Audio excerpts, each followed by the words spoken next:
Do you Coach Belichick, Tom? No, a different group chat. Yeah, it was pretty crazy. Kind of want to show you. Probably be in trouble.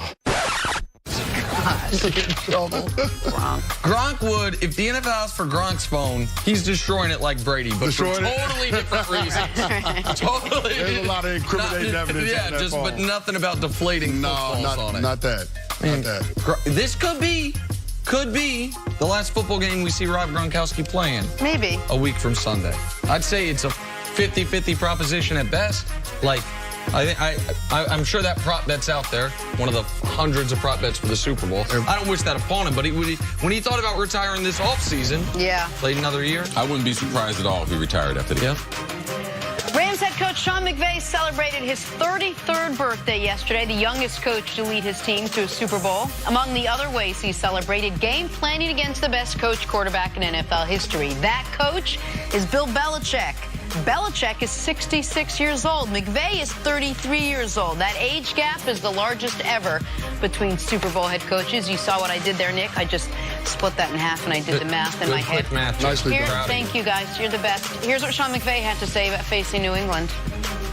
It's a great challenge for our football team because these guys are the epitome of, really the standard, the consistency at which you operate. And, I think, Coach Belichick, he certainly has had a lot of success on defense, but he's been instrumental in offense, special teams. So, his success speaks for itself. And like I've said before, I'm a fan of coaching.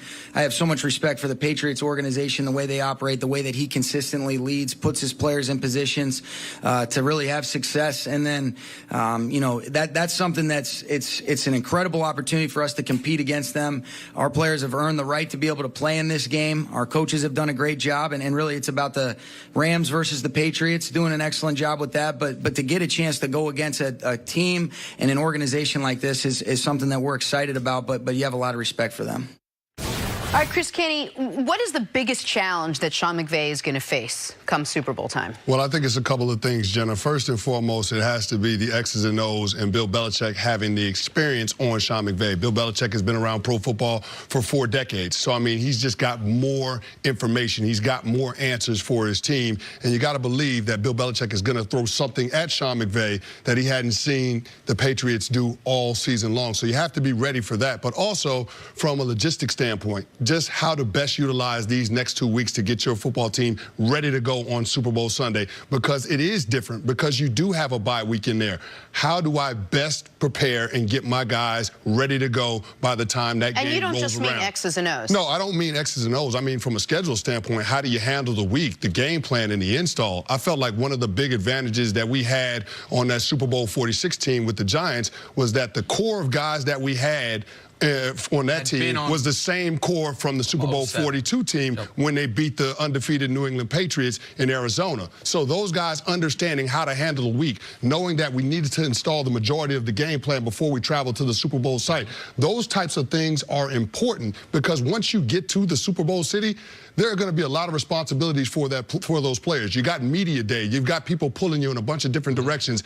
The best thing that you can do for your football team is to make sure that everybody is familiar and comfortable with the game plan, so when you go there, you're just sharpening everything up and just trying to build to get to the big game. CC, we talked about that in Super Bowl 46 when you guys interviewed me in Indianapolis, and we were just talking about the importance of making sure that this week was more of the mental week, the preparation week. Last week, we got all the physical work as far as our game plan install done. So I think that's going to be something that's important for Sean McVay, how he handles the next 2 weeks with his young team. Because a lot of guys on that team for the Rams, this is their first rodeo. So they don't understand what this is all about. The Patriots got a lot of experience doing it. This is their 4th trip to the Super Bowl in the last 5 years. Trying to recall some of those things we also talked about. I do vaguely remember you and your teammates, though, y'all came up with a pack as far as what y'all were going to do Super Bowl week, as far as what y'all weren't going to hang out, as far as, right? I can't believe you remember that. Yeah, we absolutely did. That was one of the things that we had discussed. The guys that were on that Giants team, they said, listen,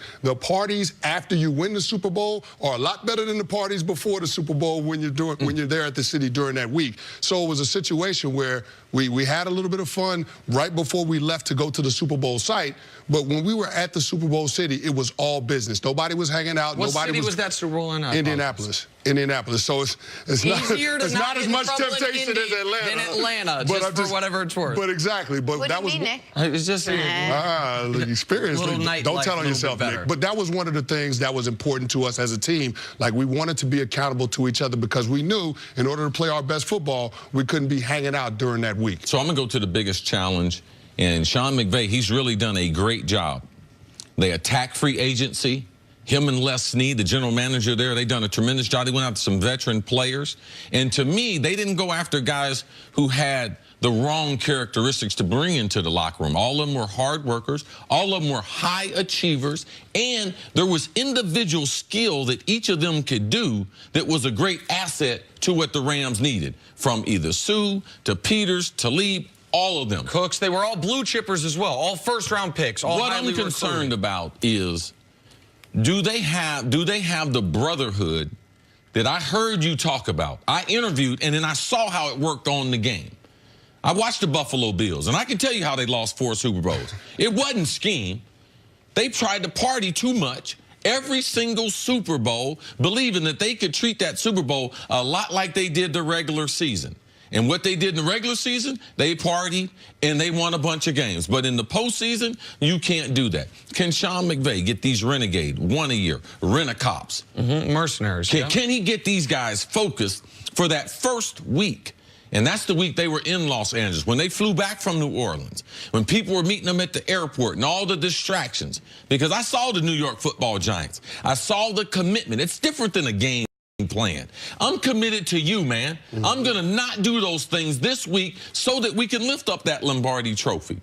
To me, that's the biggest task that Sean McVay has in trying to control them to get them to Atlanta. Right, and so focused. So that all of what you guys are talking about, the majority is everything that up until around 6:40 Eastern a week from Sunday, when the game actually kicks off.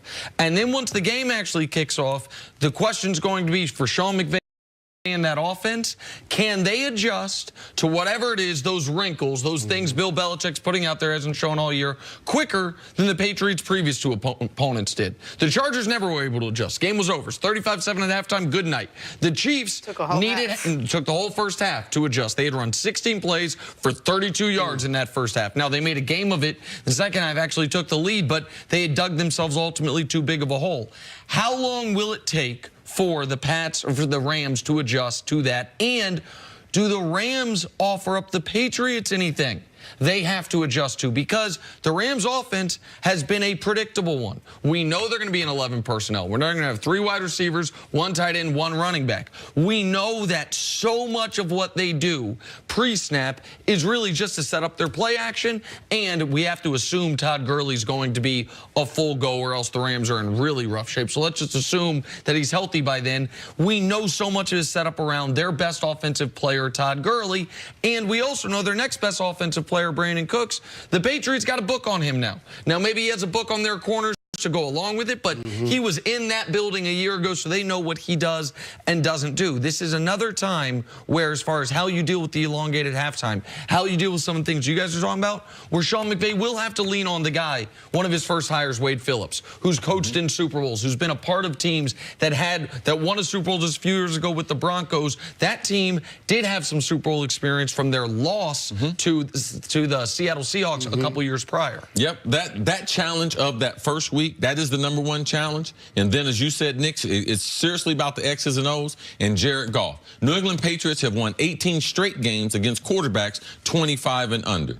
Jared Goff is 24. So those X's and O's become very, very important. They're not more important than that first lead up to that week of practice in the host city. Chris Kenny, how much can the Rams learn from what the Eagles did against the Patriots in the Super Bowl last year? Well, I think you see one of the formulas for being able to beat a Tom Brady-led team is being able to get pressure on Tom Brady in the middle of that offensive line. And so I think the Rams are equipped to do that with Aaron Donald and Ndamukong Suh, but it's just a matter of how they're going to be able to adjust, because Bill Belichick is going to have a detailed plan in terms of trying to neutralize what those guys do. A big part of that plan will be that Patriots passing attack, getting the ball out on time. Tom Brady's going to get the ball out of his hands in 2.5 seconds. That group up front for the Rams, they have to be patient and understand that we've got to continue to come at him, knowing that there will be opportunities eventually in the game. You just got to be able to capitalize on them. That was one of the things we were able to do with the Giants. We kept coming at Tom Brady. We had waves of defensive line. We were 8 deep that year, and that's what we were able to do. We were able to wear down that Patriots offensive line. So once we got into the fourth quarter, when those critical plays needed to be made, much like what happened with Brandon Graham last year in that 2-minute drill, we were able to make those plays. And the way you guys did it, and not that there's a great recipe for beating the Pats in the playoffs. They only lost 10 playoff games. It's been the more duplicable one. You know, trying to get after Brady and hold down the offense, that's how the Pats have lost 8 of their 10 playoff games in this era, which is an amazing number. Only twice has a team said we're going to outscore you. Last year's Super Bowl and the 06 AFC Championship game when Peyton Manning executed a spectacular second-half comeback. All the other ones, you've held the Pats to 21-0, and you've really been able to choke out their offense. That I think will be what the Rams attempt to do. Chris, thanks for hanging out with us today. Thanks for having me. Oh, that was a good high five. Side five. Side five. Coming up, who should be the first pick of the NBA All-Star Draft? That's next on First Things First. Your intro was so good. You had done so well. What was wrong? I'm That wasn't a complimenting high you on five. your Wasn't even side a high five. five.